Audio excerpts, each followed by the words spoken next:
Hey guys, talking to you from the woods again.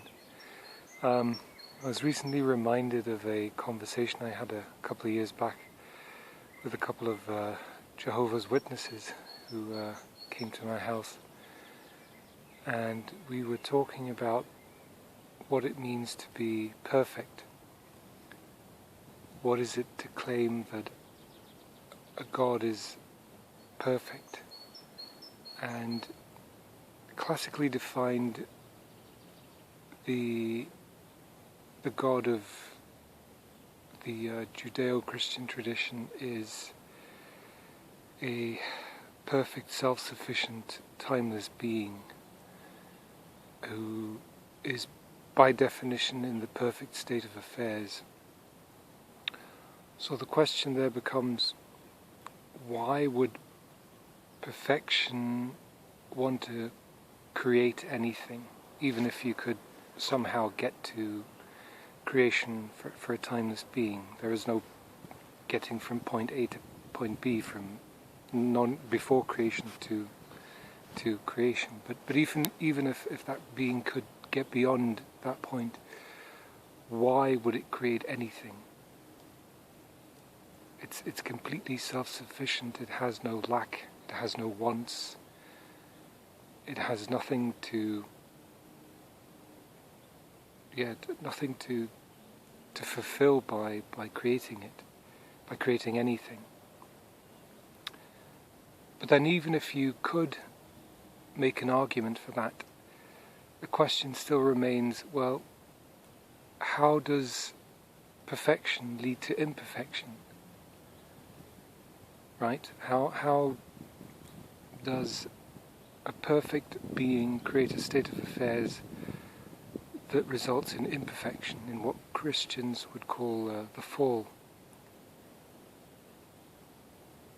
It's a bit like arguing, and this is where the Jehovah's Witnesses said that, well, the creation was perfect, but then it became imperfect through the fall, and that to me sounds like saying, well, this machine was perfect before it broke down, but then it wasn't perfect to begin with because it had the capacity to break down.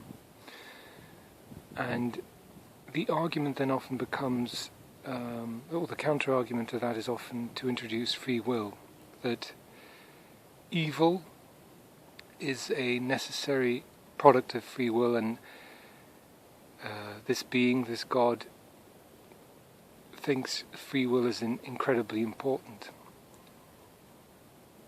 But then you have to wonder, well, there is an example of free will that doesn't have evil as a necessary byproduct. The being itself apparently has free will, but would never choose would never make the wrong choice. So there is apparently a being that is capable of that. So it's not a necessary. Evil is not a necessary byproduct of free will. Plus you have the fact that human beings are said within this theology to go to an eternal happy land where free will exists. That's kind of a question mark. If free will exists there, apparently a state of affairs exists where free will is possible, but no one, including humans, would ever make a wrong choice. But then within that theology there exists a story about a being with his companions, Lucifer or Satan or whatever you want to call him. So an angel, another created being, lived in heaven, so in full awareness and in the full presence of his creator, but still chose to make the wrong. Still chose to do the wrong thing, made the wrong choice.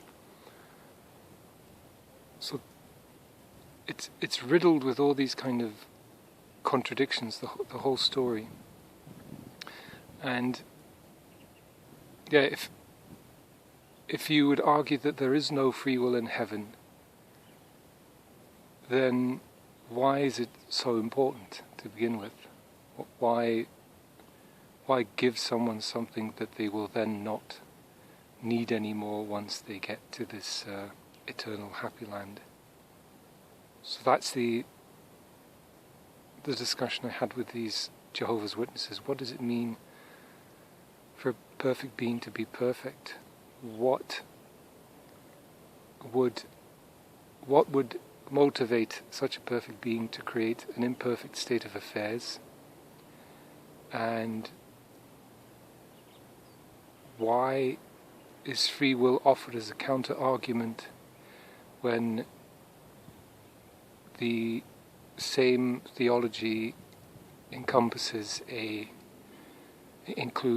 state of affairs, heaven, where free will exists but no one makes their own choice? And why does this theology include a being, a God, who has free will but never makes their own choice? So apparently this is possible. Evil is not a necessary byproduct of free will in this theology, but it's still given as a counter-argument in this context. Yeah. Let me know what you guys think. Bye. Let me just show you where I'm at, just to give you an idea of the Swedish woods I'm walking in. Right. See you guys. Bye.